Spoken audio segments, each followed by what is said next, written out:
함께 말씀 보겠습니다. 오늘 보실 말씀은 누가복음 23장 13절에서 25절까지 말씀입니다. 누가복음 23장 13절에서 25절까지 말씀입니다. 제가 읽겠습니다. 빌라도가 대제사장들과 관리들과 백성을 불러 모으고 이르되 너희가 이 사람이 백성을 미혹하는 자라 하여 내게 끌고 왔도다. 보라, 내가 너희 앞에서 신문하였으되 너희가 고발하는 일에 대하여 이 사람에게서 죄를 찾지 못하였고 헤롯이 또한 그렇게 하여 그를 우리에게로 도로 보내었도다. 보라, 그가 행한 일에는 죽을 일이 없느니라. 그러므로 때려서 놓겠노라. 무리가 일제히 소리질러 이르되 이 사람을 없이 하고 바라바를 우리에게 놓아 주소서 하니 이 바라바는 성중에서 일어난 밀란과 살인으로 말미암아 옥에 갇힌 자로라. 빌라도는 예수를 놓고자 하여 다시 그들에게 말하되 그들은 소리질러 이르되 그를 십자가에 못 박게 하소서 십자가에 못 박게 하소서 하는지라. 빌라도가 세 번째 말하되 이 사람이 무슨 악한 일을 하였느냐. 나는 그에게서 죽일 죄를 찾지 못하였나니 때려서 놓으리라 하니 그들이 큰 소리로 재촉하여 십자가에 못 박기를 구하니 그들의 소리가 이긴지라. 이에 빌라도가 그들이 구하는 대로 하기를 언도하고 그들이 요구하는 자 곧 밀란과 살인으로 말미암아 옥에 갇힌 자를 놓아주고 예수는 넘겨주어 그들의 뜻대로 하게 하니라. 아멘. 고난 주간을 보내고 있습니다. 어떻게 예수님의 십자가의 사랑을 좀 묵상하고 계십니까? 또 어떻게 스스로를 돌아보고 계십니까? 말씀을 보면서 좀 묵상을 하면 할수록 가슴 깊이 느껴지는 것은 우리가 하나님 앞에서 얼마나 부족한 인생인가를 늘 깨닫는다는 것입니다. 그리고 또 이해되지 않는 내용의 말씀들을 보면서 하나님의 계획에 대한 궁금증들이 생기고 어떻게 하나님께서 내 삶을 이끌어 가실지 그 하나님의 뜻을 알고 싶어 하는 것 같습니다. 오늘 본문에는 하나님의 계획이 어떤 것인지 담겨 있습니다. 그리고 우리가 하나님 앞에서 어떤 사람인지에 대한 내용들이 담겨 있습니다. 이 짧은 본문을 나누면서 하나님 앞에서의 우리를 돌아보고 우리를 향한 하나님의 계획은 무엇인지, 그리고 고난주간을 보내고 있는 우리가 어떤 것을 묵상해야 할지를 함께 나누는 시간이 되기를 원합니다. 오늘 본문은 빌라도가 예수님을 석방하려고 시도했던 그런 부분을 담고 있습니다. 빌라도가 대제사장들과 관리들을 불러 모읍니다. 빌라도는 대제사장들과 관리들이 백성을 미혹하는 사람이라고 하여 데리고 온 이 예수라는 사람에게서 아무런 죄를 찾지 못했습니다. 그래서 적당히 이들을 설득해서 예수님을 풀어주려고 하고 있었습니다. 그런데 그 예수님을 그냥 놓아주겠다라고 말하면은 이제 백성들의 원성을 감당할 자신이 없었습니다. 자칫하면 폭동이 일어날 수도 있겠다는 생각을 한 것이죠. 그래서 이 사람은 이렇게 협상을 합니다. 내가 이 사람을 매질을 한 이후에 풀어주겠다. 그런데 백성들은 그것을 듣고도 역시 반대합니다. 차라리 이 사람 말고 바라바라는 죄인을 놓아주라라고 이렇게 이야기를 하죠. 빌라도는 다시 두 번째로 예수님을 놓아주겠다라고 이야기했습니다.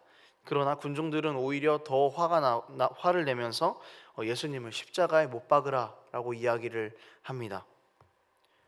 그리고 세 번째, 빌라도가 또 군중들을 설득하려고 합니다. 그렇지만 역시 이들은 빌라도의 말을 듣지 않고 다시 예수님을 십자가에 못 박아라라고 이야기를 합니다.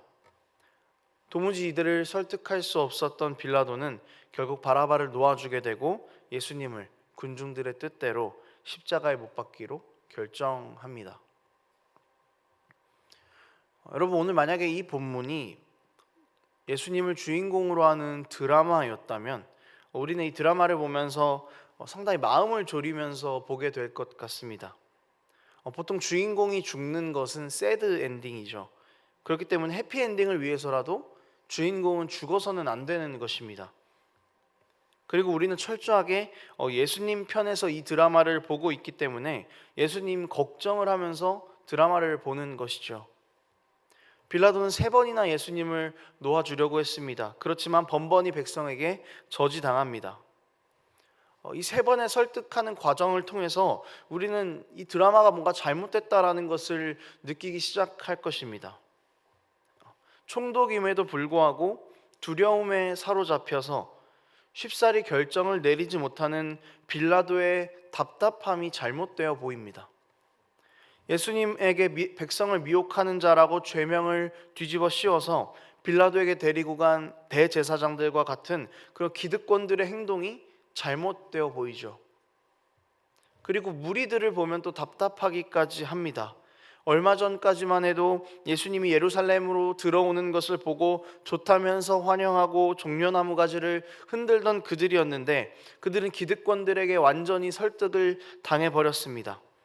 또 자신들이 보기에 예수님께서 진정한 왕다운 면모가 보이지 않으니 이제는 바로 태세를 전환해서 예수님을 죽이라고 그렇게 이야기를 합니다. 살리는 것은 매질을 해도 필요 없다고 합니다. 십자가에 못 박으라라고 이야기를 하죠.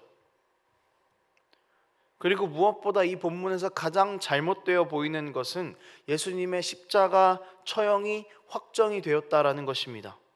예수님의 죽음이 확정됐습니다. 주인공이 죽습니다. 이것이 가장 이 본문에서 잘못되어 보이는 내용이라는 것이죠. 이 잘못된 것처럼 보이는 이 본문 안에서 우리가 먼저 살펴볼 수 있는 것은 우리가 하나님 앞에서 어떤 존재인가를 살펴볼 수가 있습니다. 죄인인지 아닌지 명확하게 알고 있었음에도 불구하고 외부의 유혹들로 인해서 흔들리면서 결정을 내리지 못했던 이 빌라도의 모습에서 예수님이 내 모든 기득권을 다 뺏을 것 같아서, 예수님이 주인이 되어버리면 내가 누리고 있는 이 모든 것들이 잘못될 것이라고 생각해서 예수님을 멀리하고 죽이려고 하는 이 기득권자들의 모습에서, 얼마 전까지만 해도 호산나 호산나 외치며 예수님을 환영했지만 자신들의 기준에 맞지 않는 왕으로 보이는 예수님을 이제는 멀리하고 죽이는 데 동참했던 군중들의 모습에서 우리는 우리의 모습을 발견할 수 있게 되는 것입니다. 빌라도의 모습을 통해서 우리는 우리가 살아가는 신앙의 모습들이 죄가 무엇인지는 알고 있지만 유혹들 때문에 흔들려서 죄의 자리에 눈 감고 동참해버리는 에라 모르겠다 하는 그런 우리의 모습은 아닌지, 대제사장들, 이 기득권들의 모습에는 내 삶의 기득권을 하나님 앞에 드려야 함에도 불구하고 내가 가진 내 삶의 주인된 키를 갖기 위해서 주님을 내 안에서 쫓아버리는 모습을 갖고 있지는 않은지, 이 무리들처럼 예수님을 좀 믿어보니까 그다지 대단한 것처럼 느껴진다거나 내가 생각하는 이익을 주지 못했기 때문에 예수님을 멀리하는 모습이 있지는 않은지, 계산적으로 예수님을 믿고 있는 모습은 없는지 우리가 이것들을 돌아볼 수 있어야 한다는 것입니다. 내가 내 안의 죄를 극복해내고 외부의 유혹들을 이겨내고 정말 내가 참된 생명을 바라보고 있는지, 참 소망을 바라보고 있는지 우리는 이것을 묵상해야 할 것입니다. 두 번째로, 잘못된 것 같은 이 본문에서 확인할 수 있는 것은 놀랍도록 신비한 하나님의 계획입니다. 주인공이신 예수님은 살아야만 합니다. 그런데 주인공이 죽는 것이 확정되었죠. 아무도 이제 주인공을 보지 않습니다. 더 이상 주인공의 편은 없습니다. 주인공이 하려고 했던 구원의 일이라는 것도 이 본문만 놓고 보면 끝난 것처럼 보입니다. 절망이고 잘못되어도 한참 잘못된 것 같은 이 상황에서 하나님의 계획이 간섭한다라는 것입니다. 하나님의 일하심이 있습니다. 주인공은 죽으면 끝난다고 새드 엔딩이라고 생각했던 우리의 생각을 뛰어넘으십니다. 오히려 주인공의 죽음을 통해서 주인공에게 고개를 돌린 자 같은 우리를 구원하시며 가장 극적으로 십자가로서 해피엔딩을 완성하시는 것이죠. 여러분, 하나님의 계획은 늘 우리의 생각을 뛰어넘으십니다. 우리의 뜻대로 가지 않습니다. 길이 없다고 생각한 곳에 길을 내시는 분이 하나님이시며 말라버린 광야에 물을 내시는 분이 하나님이십니다. 이스라엘 백성은 광야에서 광야로 들어가면서 홍해 앞에서 우리는 끝났다고 했습니다. 그렇지만 하나님께서는 그들이 상상하지도 못한 방법으로 홍해를 가르시고 그들에게 구원의 길을 제시하셨습니다. 예수 그리스도의 십자가 죽음이 끝이 아니라 오히려 그것이 생명이라는 것을 하나님께서는 오늘 이 본문을 통해서 우리에게 보여주고 계신 것입니다. 절망적인 상황 가운데에서 하나님께서 어떻게 일하실지를 우리에게 보고 기대하라라는 것입니다. 어떤 상황보다 절망적이었고 다 끝났다고 하는 그 상황 가운데에서 하나님은 이렇게 우리 삶에 늘 극적으로 일하고 계십니다. 여러분, 우리는 하나님 앞에서 너무 부족한 사람들입니다. 우리의 연약한 모든 모습들이 오늘 본문에 다 담겨 있음을 우리는 확인할 수 있습니다.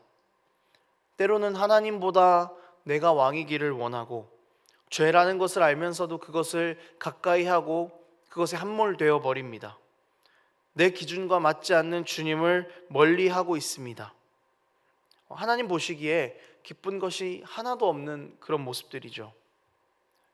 그렇지만 모두가 끝났다고 생각하는 그 상황을 통해 십자가의 영광을 가장 극적으로 드러내신 주님께서 우리의 이런 부족한 삶도 극적으로 바꾸어 두셨습니다.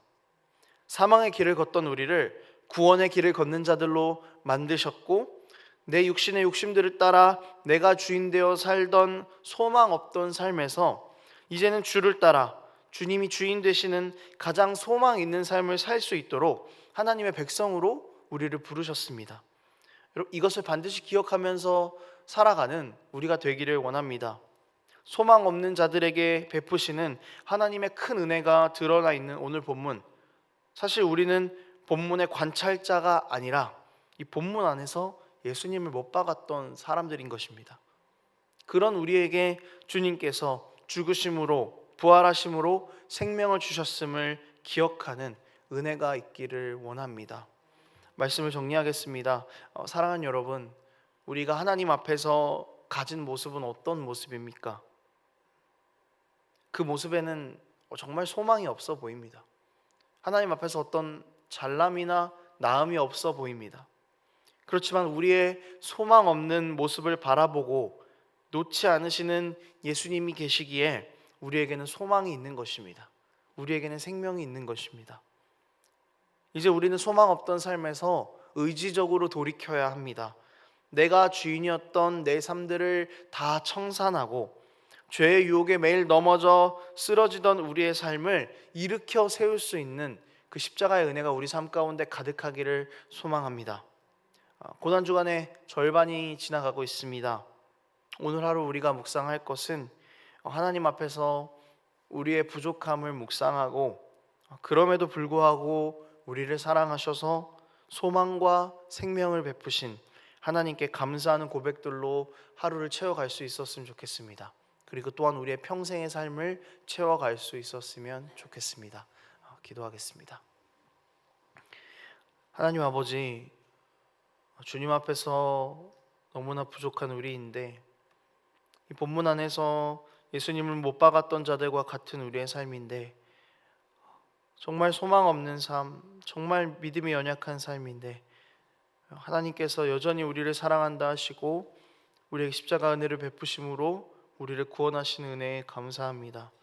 주님, 우리는 하나님의 뜻을 다 알지 못합니다. 그러나 한 가지 확신할 수 있는 것은 우리의 소망 없을 때에 하나님의 일하심이 있음을 기억할 수 있는 우리가 될 수 있도록 도와주시옵소서. 우리는 연약하나 우리가 연약할 때에 강함이 되시는 하나님 바라볼 수 있게 하시고, 우리가 끝이라고 생각했을 때에 죽으시고 부활하심으로 십자가의 영광을 완성하셨던 예수 그리스도의 십자가 영광을 바라보는 그 믿음이 우리 가운데 있을 수 있도록 하나님 함께하여 주시옵소서. 그렇게 우리 삶 가운데 일하실 주님을 기대합니다. 감사드리며 예수님의 이름으로 기도합니다. 아멘.